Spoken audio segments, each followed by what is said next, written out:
Art of living ആചാര്യൻ ഗുരുദേവ് ശ്രീ ശ്രീ രവിശങ്കർജിയുടെ an intimate note to the sincere seeker സത്യാന്വേഷിക്ക് ഒരു വഴികാട്ടി എന്ന ബുക്കിലെ ഇന്നത്തെ വിഷയം പ്രാരാബ്ധ കർമ്മവും സഞ്ചിത കർമ്മവും.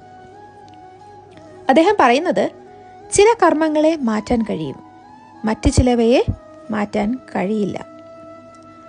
ഉദാഹരണം അദ്ദേഹം പറയുന്നത് എന്താണെന്നറിയോ? പായസം ഉണ്ടാക്കുമ്പോൾ പഞ്ചസാരയോ നെയ്യോ അല്പം കുറഞ്ഞു പോയാൽ അവ ചേർക്കാൻ കഴിയും. മറ്റു ചില ചേരുവകൾ കൂടിപ്പോയാൽ അതും പാകമാക്കാം. പക്ഷേ പാകം ചെയ്ത വസ്തുവിനെ പൂർവ്വസ്ഥിതിയിലാക്കാൻ കഴിയില്ല. പാലുകൊണ്ട് മധുരമോ പുളിയോ ഉള്ള തൈരുണ്ടാക്കാം. പുളിയുള്ള തൈരിനെ മധുരമുള്ളതാക്കി മാറ്റാം. പക്ഷേ അതിനെ തിരിച്ച് പാലാക്കാൻ പറ്റില്ല. ആത്മീയ സാധനകളിലൂടെ സഞ്ചിത കർമ്മം മാറ്റാനും ഭേദപ്പെടുത്താനും കഴിയും. പ്രാരാബ്ധ കർമ്മത്തെ അങ്ങനെ മാറ്റാൻ കഴിയില്ല. സത്സംഗിലൂടെ പ്രതികൂല കർമ്മങ്ങളുടെ വിത്ത് നാമ്പെടുക്കുന്നതിന് മുമ്പ് തന്നെ നശിപ്പിക്കാം. ഇവിടെ സഞ്ചിത കർമ്മം എന്നാൽ നമ്മൾ ഈ ജന്മത്തിൽ ചെയ്യുന്ന കർമ്മവുമായി ബന്ധപ്പെട്ടിരിക്കും.